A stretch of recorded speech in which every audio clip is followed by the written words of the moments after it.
work with about 100 children in a children's home. And I went there thinking that I had something to offer this ministry, something to teach the children. But to be honest with you, about 3 years later, I still have to admit that they have been the ones teaching me. And what they have taught me is just that Jesus Christ truly is the answer. It's not just a cliche for me anymore. Back in the U.S., it was just a cliche that we would say.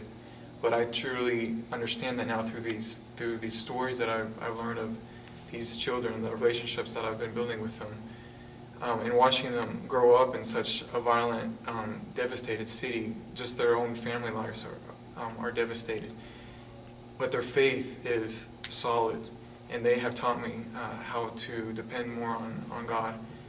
And when I saw this hunger that they had for pursuing God in the midst of these horrible situations that they were in the midst of this children's home that it's a very humble place. We have very little, and the children come from very traumatic events. In the midst of this chaos, I saw this hunger for God that they had, and so I started leading with them a nightly devotional, where we would gather every night after dinner, and there was no plan. We would just start seeking God.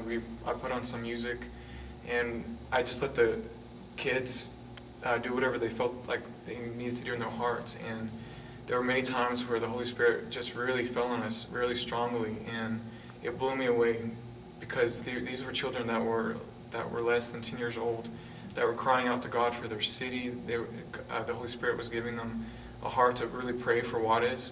I mean, these are children that have had family members killed, their fathers taken away, brothers and sisters being separated, and yet they were pouring out their hearts to pray for their city, pray for Juarez.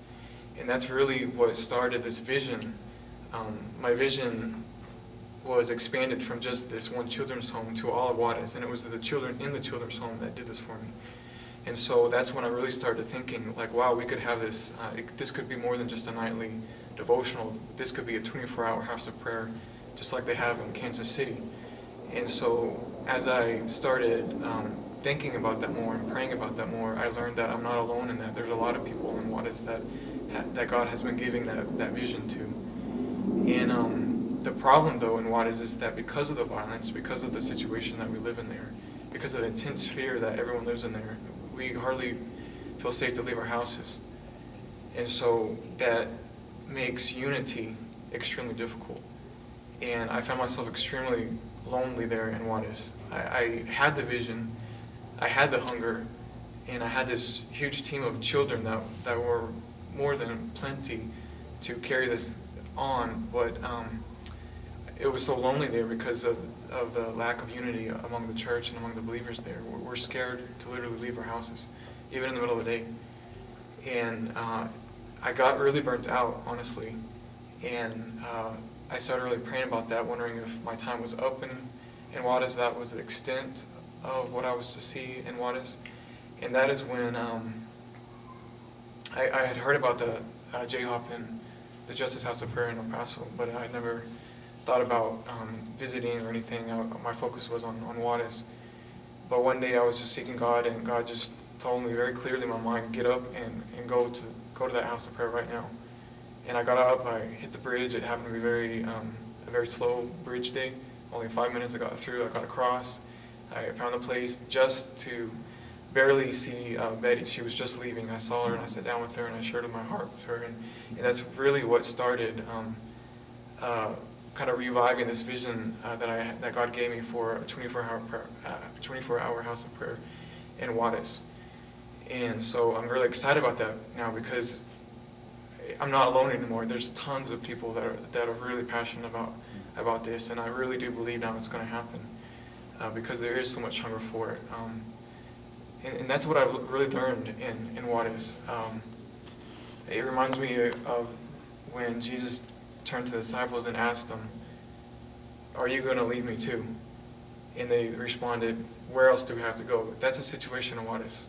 The people that could have left have already left. And it's like, where else do we have to go? And I believe God is going to use this desperation that we have in this city, because he still loves Juarez. His heart is still for Juarez. There's still more than a handful of people there in Juarez, to where he's not ready to just leave the city to destroy itself.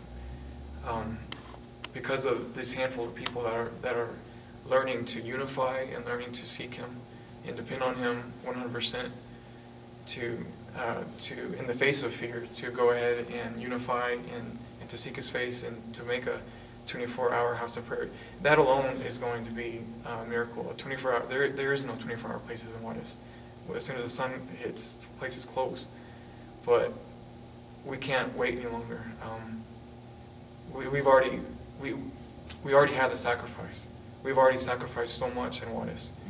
It's so ripe for the fire of God to fall, because the sacrifice has been there for many years now. All we need is the altar for the fire to fall. And I believe that altar is that 24-hour house of prayer that God is going to start there in Juarez.